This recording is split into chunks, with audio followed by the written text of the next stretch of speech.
Hey, how's it going, everybody? It's Jazzy of Video Store Sasquatch here, and we are doing another Throwback Thursday. We have the 30 Days Romantic Movies we started this week, which we're going to go through the first seven of them. And then we have some box office and disappointing box office again, and a couple little bits and pieces I picked up, including a couple of trailer releases to talk about at the end here. That's what we're going to do for this weekend. So, it'll be a jam-packed Throwback Thursday. We got seven full movies to talk about here.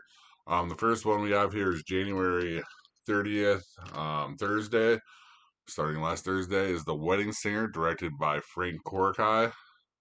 Starring Adam Sandler, Drew Barrymore, Christine Taylor, Matthew Glave. Robbie, a singer, and Julia, a waitress, are both engaged, but to the wrong people. Fortune intervenes to help them discover each other. This one is one of like the all-time great Adam Sandler movies. Of course, this is the start of the pretty much trio of three movies that they both Drew Barrymore and Adam Sandler are in. This is the second most successful money wise. This is the one that kind of announced out. She could have been Julia Gulia. There's a lot of good, solid lines here. Alan Covert and Peter Dante, which I never knew his name was Peter Dante. That Dante from Grandma's Boys, so that's perfect there. Billy Idol, John Lovett, Steve Buscemi plays an incredible part. Alexis Arquette. There's just a bunch of crazy '90s throwbacks here. This movie is very good. I gave it 12 roses, 12 dozen, a dozen roses, so a solid 12 roses here. This is a classic. I mean, there are parts in here that I just forgot how funny they were rewatching it that I was excited about. I mean, just from the start where he's happy, and then to the middle part where he's playing bar mitzvahs, to the ending where he's with her and singing with her on the plane. It's all solid, good. Dozen roses for sure. A great start to this whole thing, and as you see, we're bunching them together. So we immediately, so that one was the Wedding Singer, directed by Frank Orkai. Then we immediately jumped to 51st Dates, which is their second movie. So that is 51st Dates here, Friday, January 31st. 51st Dates, directed by Peter Segal, starring Adam Sandler, Drew Barrymore, Rob Schneider, and Sean Astin. Henry Roth is a man afraid of commitment until he meets the beautiful Lucy. They hit it off, and Henry thinks he's finally found the girl of his dreams, so he's having a short-term memory loss and forgets him the next day. This is the only one of the three to be to make it over $100 million at the box office, which is crazy to me because I figured Wedding Singer did, just because I remember living around that time and I remember just the steady in piece or steady impact it had, where it just kept growing and growing and growing to where everyone knew about it. But this one is actually the most successful movie of the three. Kind of makes sense. Probably the best story of the three for sure. The crazy part about this is when you think about it, the guy who's afraid of commitment kind of wants the same girl he really can't have, and on top of it, she won't remember him, so he constantly has to be like playing his game, which is part of like his thing that he likes the most. So I think that's why there's the attraction here makes so much sense, and why this movie does so well is because there's just so many good parts about this movie. Even though you kind of have to overlook the fact that she has gone through some like this would be like some psychological torture shit when you really think about like how what their solutions are and stuff like this, and then we just kind of play it off. Again, Alan Covert's in it. Peter Dante's in this one. This is the first one of the three where Jonathan Lilgren's in it, even though you do hear him in The Wedding Singer. Besides that, that's Dan Aykroyd's in this, Blake Clark. This movie is just solid from beginning to end. You know, I think part of the charm of it is just Adam Sandler and Drew Barrymore. They're just they're kind of like kind of surreal people, kind of very real people, kind of down to earth and very chill, and this kind of makes it easy, kind of like chemistry for them, which then the audience is able to fall even more for when to enjoy the movie. This one is probably their least. Then that one was 51st Dates, directed by Peter Segal. Um, Blended, directed by Frank Corkai again. starring Adam Sandler, Drew Barrymore, Wendy McLeodin-Covey, and Kevin Nealon. After a bad blind date, a man and woman find themselves stuck together at a resort for families where their attraction grows as their respective kids benefit from the burgeoning relationship. The problem with this one is I think it's just a little bit too much. It's like how the Brady Bunch started or how everything happened.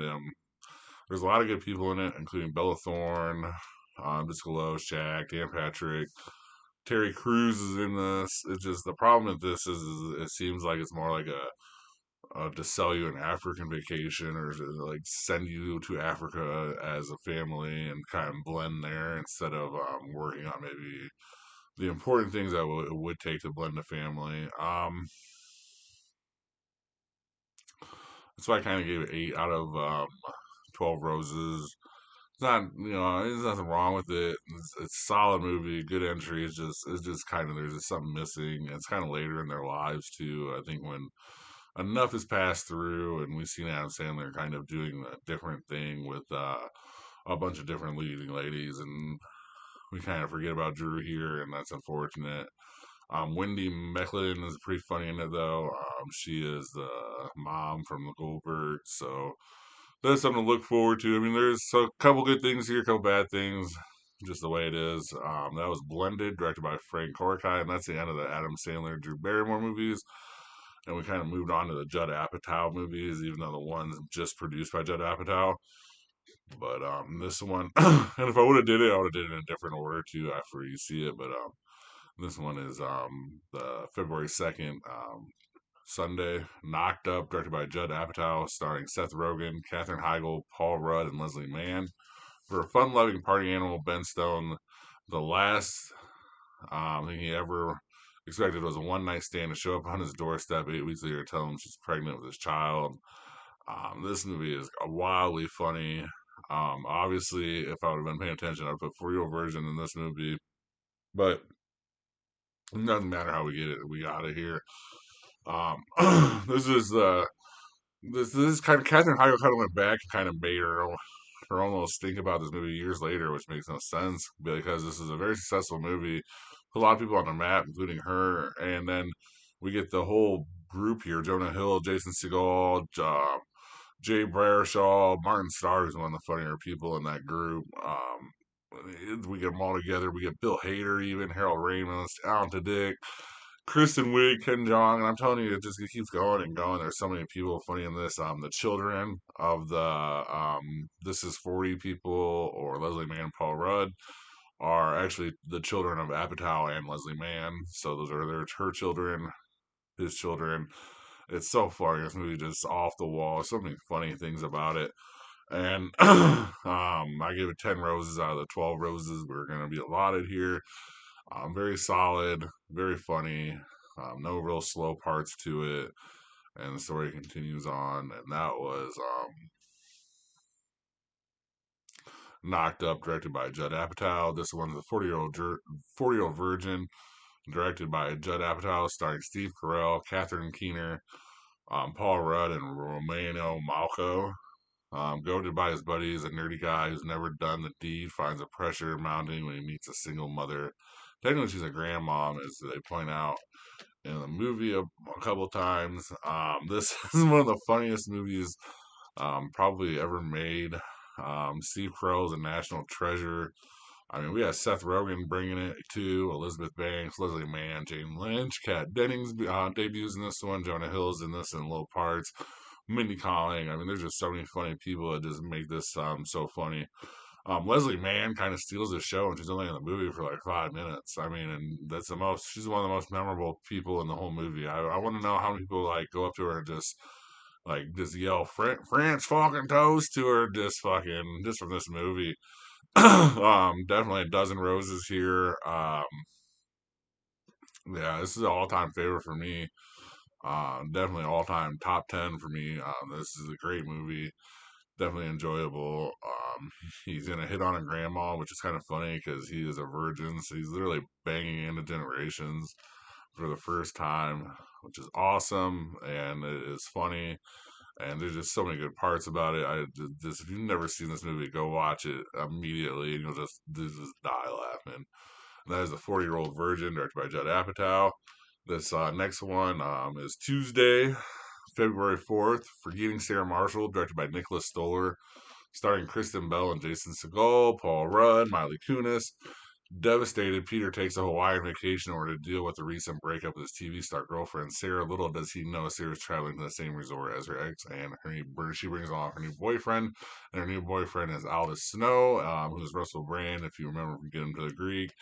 This movie is also hilarious too. Like these three entries are so funny. And I thought this was a Judd Apatow movie. I mean, it is produced by Judd Apatow and has all the same rankings as Judd Apatow, just not directed by him. But there's so many people in it, and it's just so funny in it.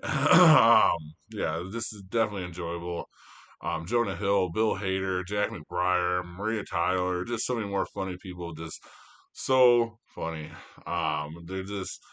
It's like one gag after another gag, and it's just throughout this whole movie. It's based in Hawaii, and this is one of the ones that you really gotta have a good time with.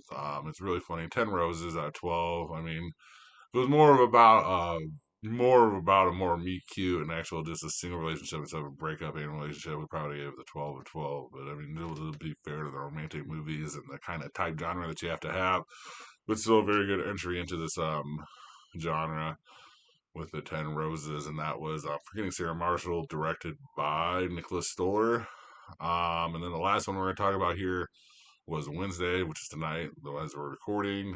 27 Dresses, directed by Ann Fletcher, starring Katherine Heigl, James Marsden, Malin Ackerman, and Brian Kerwin. After serving a bridesmaid 27 times, a young woman wrestles with the idea of standing by her sister's side as her sibling marries a man she's secretly in love with. This movie is very funny. I remember it coming out when I was at Blockbuster, so I remember like all the hype about it. I remember having like the whole special setup for it and everything like this.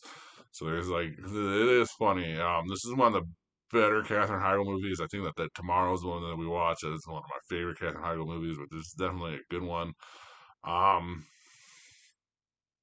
to be honest with you though, this is more of the chick flick side of the romantic movies and like the bro dude side, like Judd Apatow brings, and Adam Sandler kind of brings, a couple other people bring later into these movies, including the one into Tomorrow. But still a very good entry. Peyton List is debuts as this, I believe, is Katherine Heigl's um younger Katherine Heigl. Then we got Judy Greer, Kristen Ritter, Melara Hardin, who's Jan from The Office, and Edward Burns, who's a director and also is in a couple of movies. This movie, 9 Roses out of 12. I enjoy this movie. It's kind of cute. It's a little funny. Um, when she goes off the wall and kind of go digs at her sister and kind of destroys like her relationship, it's funny. I mean, there's a lot of stuff to like about this movie. It's definitely a classic when you look it up. Just because I gave it a lower rating than most people would, or with 9 Roses, and I don't even really think that's really low. I think that's really high, especially when we're only playing out of 12. But I understand that like maybe some people are like, oh, that's definitely 12 out of 12. But I mean, it's just the way I feel about it. Judy Greer, ultimate like second lead girl.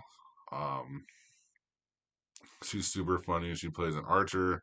And Kristen Ritter. I mean, this would have been one of her first ones too, I believe. So early on into these. So that was 27 Dresses, directed by Ann Fletcher, and that is the end of our romantic comedy movies. Here we have 7 down, 23 more to go, which well, let's get through them. I mean, these are some of the most classic movies there are when you really think about it, and like just thinking about the actors involved and all the stuff that we are getting involved and how we're kind of able to group them together.